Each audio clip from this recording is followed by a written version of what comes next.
Saya sudah bersama Menteri Perencanaan Pembangunan Nasional, Kepala Badan Perencanaan Nasional atau Bappenas era Kabinet Kerja 2014-2015 pemerintahan Presiden Jokowi, Bapak Adrinov Caniago. Pak Adrinov, terima kasih sudah di Rosi. Apa kabar? Sama-sama baik, alhamdulillah, Mbak Rosi. Akhirnya kita ketemu juga. Akhirnya ketemu. Saya mau tanya dulu kepada Pak Adrinov, karena bagaimanapun juga Pak Adrinov ini dulu dikenal sebagai orang yang mencetuskan, menggagaskan perpindahan ibu kota negara. Sebelum sampai ke situ saya mau tanya, dengan mundurnya Kepala Otorita Batam dan wakilnya secara kompak, ini sebenarnya buat Pak Adrinov mengindikasikan apa? Yang jelas saya ikut prihatin sebetulnya. Ini dua orang profesional dan memang paham ya betul soal masalah perkotaan, masalah wilayah gitu ya.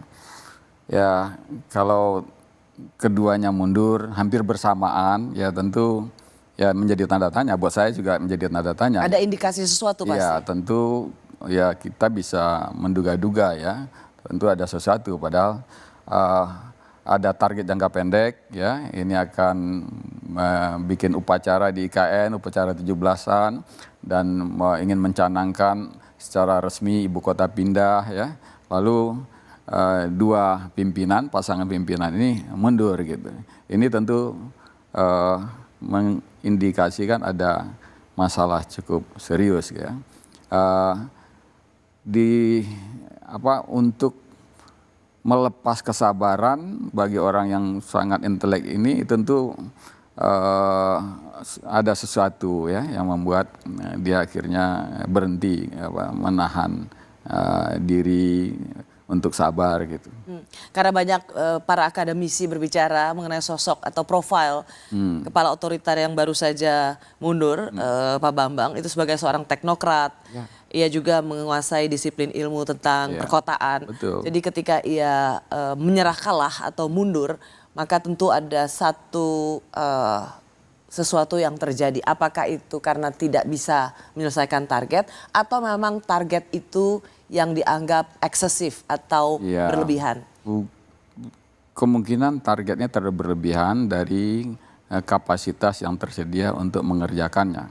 Ya, baik itu target waktu untuk menyelesaikan pekerjaan jangka pendek ya, maupun target perluasan fungsi sektor dari IKN itu sendiri ya, misalnya target untuk mendatangkan investasi besar-besaran gitu. Saya rasa itu bukan hal yang mudah, yang ringan untuk dikerjakan oleh seorang profesional terbaik sekalipun ya, karena terutama yang kedua ya, terutama soal perluasan fungsi tujuan dari IKN menjadi kawasan bisnis, kawasan investasi. Itu Pak Adrinov anggap sebagai sesuatu yang mustahil? Menurut saya ya, karena ya kita tahu logika para pebisnis itu adalah cari keuntungan, ngitung perkiraan pengembalian modal, pengembalian aset, ya, ROE, ROI kan begitu. Nah itu dari mana datangnya? Ya orang bisnis tahu kalau itu dari market. Marketnya apa kalau di investasi? Kan nggak mau duitnya terbenam begitu saja. Daripada uangnya terbenam dan nggak berbentuk yang konkret, lebih baik dia taruh di pasar uang atau di pasar modal, masih ada hasilnya, kan begitu. Saya akan masuk lagi ke soal bagaimana Pak Adrinov melihat kecil sekali peluang mendatangkan investor ke ibu kota negara ini. Saya akan memperdalam itu Pak Adrinov, tapi saya ingin masuk lagi soal indikasi mengapa Kepala Otoritas IKN ini mundur dan kompak. Pak Luhut sempat mengatakan bahwa iya memang ada masalah pengelolaan di IKN. Ini kata Menko Marves. Nggak ada yang overlap semua, itu menyangkut leadership aja. Tapi saya toh itu yang pelaksana mengenai pembebasan tanah di sana memang ya nggak jalan aja.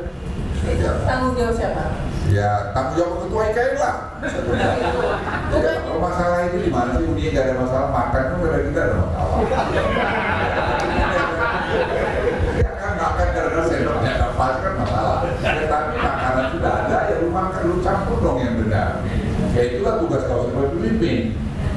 Ya harus berani dong ambil resikonya. Tapi lu udah punya kewenangan semua, ya lakuin dong. Saya kesel aja lihatnya.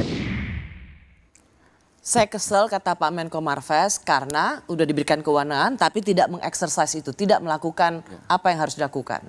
Kekeliruan elit politik ya, terutama yang backgroundnya mungkin maaf dari militer, melihat masalah pembangunan sama dengan masalah perang, yaitu hitungannya hidup atau mati, kita dibunuh atau membunuh. Sama juga dengan melihat dengan kacamata bisnis, untung atau rugi. Tapi untuk masalah pembangunan, itu nggak bisa dengan cara berpikir seperti itu. Membuat keputusan untuk urusan pembangunan, itu perlu perhitungan yang kompleks dari berbagai aspek. Membangun adalah membangun manusia dan masyarakat. Membangun tatanan sosial. Membangun adalah berhadapan dengan aspirasi-aspirasi masyarakat. Maka dalam mengurus pembangunan itu nggak bisa kita kok harus ada keputusan cepat, nggak bisa. Karena konsekuensinya nanti juga panjang, masalah nggak akan selesai-selesai. Masalah tanah adalah salah satu contoh. Itu yang kemudian dikatakan bahwa memang masih ada persoalan soal kepemilikan tanah. Iya, dan penyelesaian masalah tanah nggak bisa dengan cara-cara main paksa. Walaupun kita sudah ada undang-undang pembebasan lahan untuk proyek-proyek kepentingan umum, tapi itu tetap butuh proses. Ya, nggak bisa. Nanti orang pakai aturan, pemerintah pun nanti bisa terdesak. Kan sudah jelas di aturan. Pak Andrinov, ini menarik karena Kepala Otorita Batam Pak Bambang yang sudah mundur itu juga sempat memberikan sebuah statement. Kita mendapatkan itu juga di banyak media yang mengatakan bahwa IKN berjalan terus. Dan ia mengingatkan kita atau mengatakan bahwa jangan lupakan kepentingan atau hak-hak masyarakat lokal. Ini sebuah kalimat yang sederhana, tapi rasanya ini sebagai sebuah pengingat tentang adanya keberpihakan juga kepada masyarakat lokal. Apakah Anda melihat adanya keterkaitan antara masih belum selesainya kepemilikan lahan untuk pembangunan IKN dan juga soal penyelesaian dengan masyarakat lokal di sana yang diingatkan oleh mantan Kepala Otorita IKN? Saya yakin mantan Kepala Otorita Pak Bambang Susantono lebih tahu tentang persoalan sosial untuk mewujudkan IKN ini. Karena sejak awal pun urusan pembangunan sosial itu masuk menjadi bagian dalam proses perencanaan dan eksekusi ini. Ya, tidak hanya soal masalah tanah, tapi juga bagaimana menjadikan kota ini kota inklusif ya, secara ekonomi, karena itu ada program melatih pemuda-pemuda dan perempuan-perempuan lokal untuk wirausaha dan segala macam. Dan itu adalah pekerjaan yang memberitahu kepada kita itu pekerjaan butuh waktu. Nggak bisa dengan cara main paksa, main cepat-cepat. Maka IKN ini harus beriringan antara pembangunan sosialnya dengan pembangunan fisiknya gitu. Nah, saya rasa saya menangkap maksud dari Pak Bambang Susantono ke arah sana. Jangan sekedar mengejar target fisik, tapi ada masalah-masalah sosial yang harus ditangani secara hati-hati, secara bijak, secara edukatif, secara persuasif.